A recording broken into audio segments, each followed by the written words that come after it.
Continuing with part 1, the significance of the exile. Why the oblivion? Then why the oblivion? Why this touching of the upper lip? Because man is made in the likeness of God.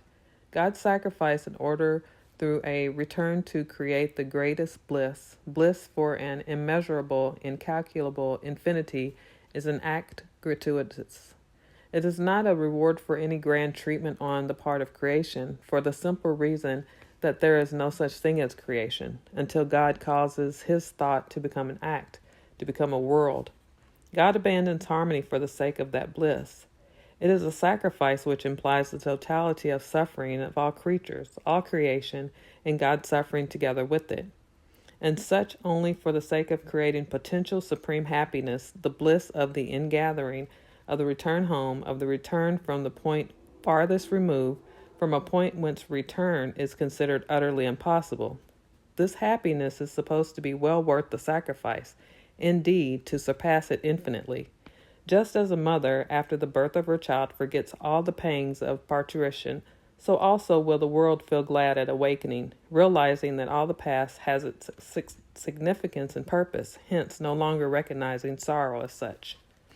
And man, in the image and after the likeness of God, with the neshama within, will be able to do the same, and especially be willing to do the same in every individuality in the millennia ahead of mankind, acting gratuitously towards heaven and earth, acting gratuitously for the sake of giving joy and happiness. This is the story, the pattern of the seal with the secret of creation, with the significance and purpose of creation. For that very reason does oblivion come over the neshama at her entrance into the body. If she were to know about the significance and purpose, if she were to know the proof of the significance of everything that happened, then her reactions, her acts would be for the purpose. Everything would in that case take place as it does in a penny-in-the-slot machine in a computer according to schedule. People would be charitable because it would bring its reward, and they would avoid evil because it was not paying. Life would become rather tedious. The world would be full of respectable people acting according to schedule. Now this is exactly what man cannot bear. An over-organized system trying to create the impression it springs from a cognizance of the profound reason why, or trying to avoid a reason why altogether and merely presenting the method to gain benefit and or pleasure, will be destroyed by man himself in great anger, in disease, revolution, or war. It affects him fundamentally, and that's why he cannot bear it. For that very reason does the neshama get that great burden to bear, to act as image and likeness of God, to act gratuitously. To the neshama, the Canaanite, a word meaning merchant, trader, the money changer is insufferable, for these people live up to the rule of one kind deserves another. They know the law of reward and punishment, respectability for the sake of getting a reward and dodging punishment from her heavenly home, from a different world. The neshama brings along inspiration to act gratuitously, at any rate not to complete a program scheduled on earth. She takes it all so seriously that she had rather put an end to any appearance on earth than ultimately inspire constructions of earthly logic with life. Rather incur disease, rather be faced with disquiet in any field than belies one's destiny. Much of what man and mankind go through in time shows this unwillingness of the neshama to act according to knowledge. It is for this the neshama comes into the world. She goes into the exile of form. It is in this way man comes from the paradise into this world. His garment of light is changed into a frame determined by space-time. It is thus that man and mankind enter a new world after the destruction of the temple, the world of exile. They form part of a totality woven in the same pattern, sealed with the same seal. Acting gratuitously. The exile is not a condition of bad luck or of lost wars. The exile is a condition into which man is brought so that he may act gratuitously. It is the great phase in which he is in harmony with the Creator, in which he gives the foundation to the significance and purpose of creation. It is not in the very thing that makes man cling so much to this world and to this life. In the exile and form, he can do the unexpected thing. He can act differently from nature, differently from what being programmed would lead to expect. He can act abnormally from the point of view and of natural law and of statistics. In doing the unexpected, the abnormal, he acts as a brake on the evolution which is speeding away from its source of origin. He is a power leading towards the return. It is exactly in this way that his harmony with the divine comes to expression. He can act, not prompted by knowledge hinting that such and such is to his advantage. He does it because something within, the destroyed temple, the paradise lost, the angel's instruction, impels him, unconsciously yet convincingly. Does not he know the story of this paradise lost?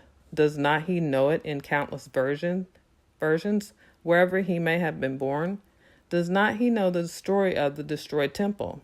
He knows the story indeed, yet reality seems to indicate something different. Then there arises his resistance again, this reality, actuated from an inscrutable depth, unconsciously, dimly, but invincibly.